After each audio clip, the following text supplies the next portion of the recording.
So we're taught in school that in 1752, Benjamin went outside during a storm and flew a kite with a key attached to it. Then it got struck by lightning and ta-da, he discovered electricity. But the problem is that story and just like the George Washington with the cherry tree, it's made up.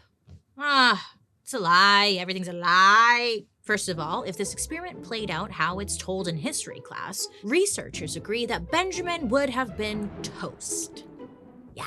Second of all, he didn't discover electricity. It was a well-known thing by the mid-1700s. Now, Benjamin did help Thomas write the Declaration, and he was important in the creation of the Constitution, but he was also a writer, a businessman, a scientist, an inventor, a diplomat, a politician, and a philosopher. Talk about doing it all, huh? But really, I was like, okay, but what was he like as a person, you know? I wanted to know. So Benjamin was born in Boston on January 17th, 1706. And here's the crazy thing about that. His birth was just 14 years after the Salem witch trials. So America was still kind of at like this really interesting place. You know, one would call it a really safe place for women. I'm twitching.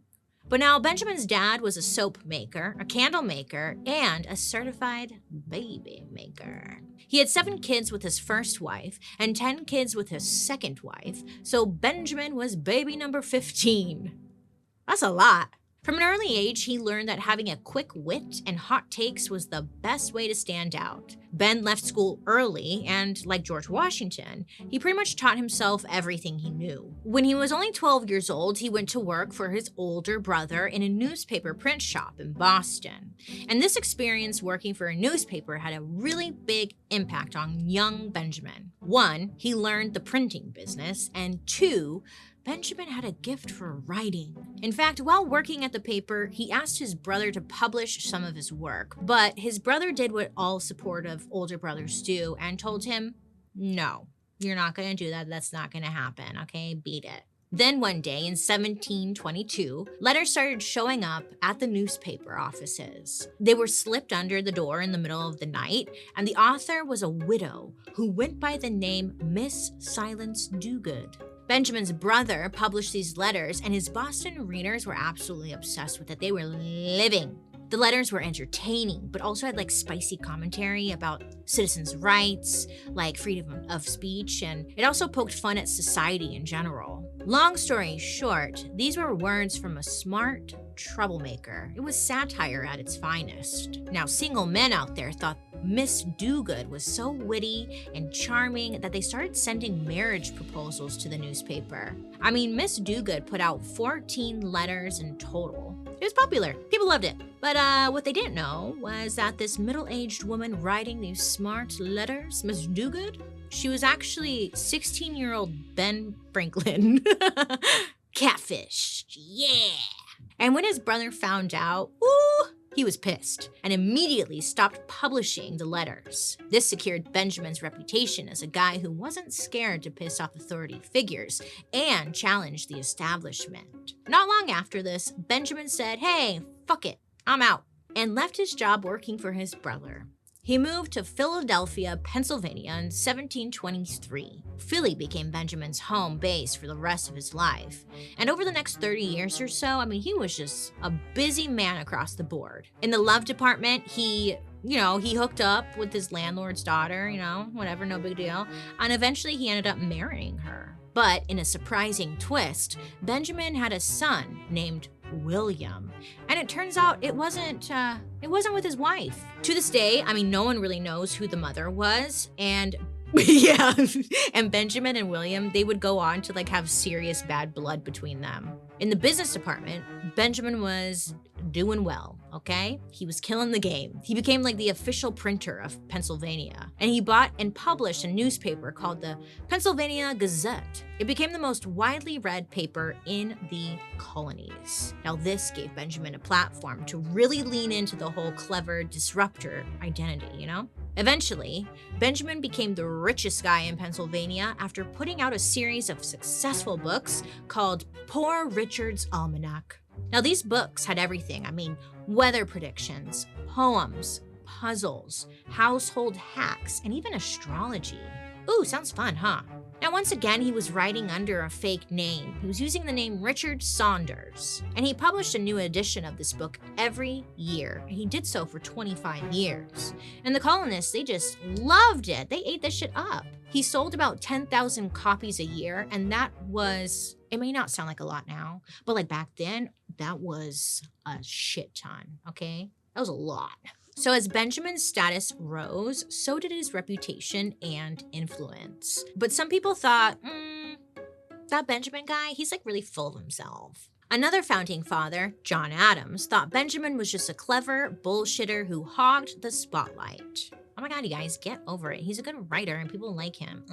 Adams once said Benjamin's, quote, whole life has been one continued insult to good manners and decency. I know. A very old-timey burn, isn't it? Bring it back. But Benjamin didn't care.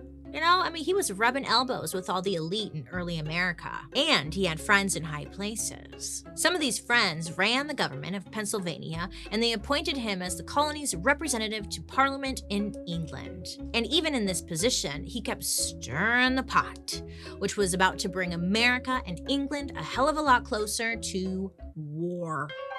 You see, in 1772, the governor of Massachusetts and his right-hand man sent a bunch of letters to Parliament in England. And I guess like in those letters, the governor was talking shit about his own people. I know. Saying that the colonists don't deserve equal rights with the British, just going on and on and on. And then the governor thought like, I should have more power and I should have more British troops, you know, to keep the colonists in line. Now, no one knows who leaked the letters to Benjamin, but what we do know is that he got a hold of them.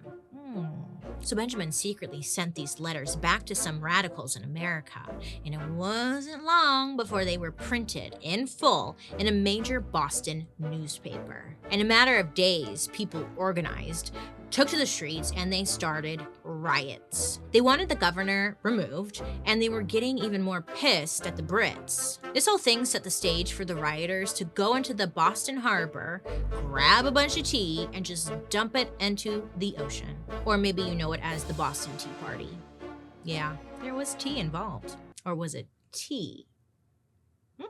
The British were searching high and low for whoever leaked these newspapers to the Boston newspaper, and eventually, on Christmas Day in 1773, Benjamin came forward and said, quote, oops, it was me. I was just trying to help you guys, no big deal. Direct quote, I'm sure. Benjamin was called before a British council for, what he did. Now, they went in on him hard, just yelling at him, disciplining him, making him feel shameful and humiliated, and then they fired him. And that was the straw that broke the camel's back. You know, honestly, I never understood that saying. Why are you poking a camel with a straw?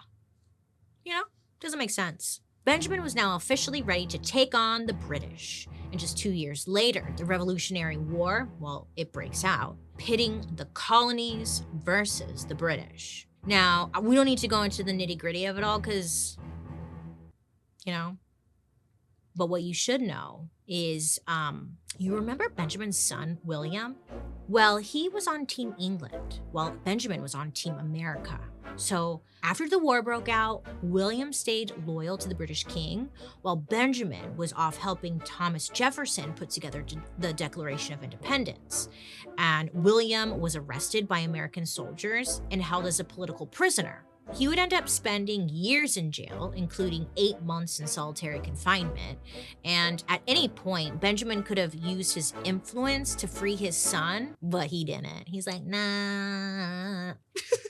It's very Stalin, But Benjamin could be stubborn and petty, just like these other men. This father-son relationship, it never recovered. And during his final years on Earth, Benjamin became America's first ambassador to France. And while he was there, he became a celebrity and a fashion icon. Okay, sure. And girl, he really leaned into it. He loved the attention. His outfits were understated, but he wore like a super big fur hat. And it became like his trademark. I love it. And created this idea that Americans were like rustic, but intellectual frontiersmen. That's what the fur hat was giving. Yeah. French women even mimicked the look with oversized wigs in a style they called hairdo a la Franklin. That's funny, actually. They wanted to look like him. Odd choice, but okay, ladies. Benjamin died on April 17th, 1790. He also died rich. Historians aren't exactly sure what his net worth was, but they all agree it was in the tens of millions of dollars. Did he bury it somewhere? And I guess he ended up leaving most of his estate and money to his daughter. Her name was Sarah. And obviously, he didn't leave William much of anything. He's like, nah, you're good, bro. Benjamin even left $2,000 to the city of Philly and another $2,000 to the city of Boston. Now, a lot of people swear Benjamin was a president. I thought so too, and it turns out he wasn't. He wasn't a president, duh. It's giving very Mandela effect, isn't it? Or maybe it's just because I just didn't know, really, okay? So, yeah, Benjamin was not president. If you learn anything new, that's what you're gonna learn today.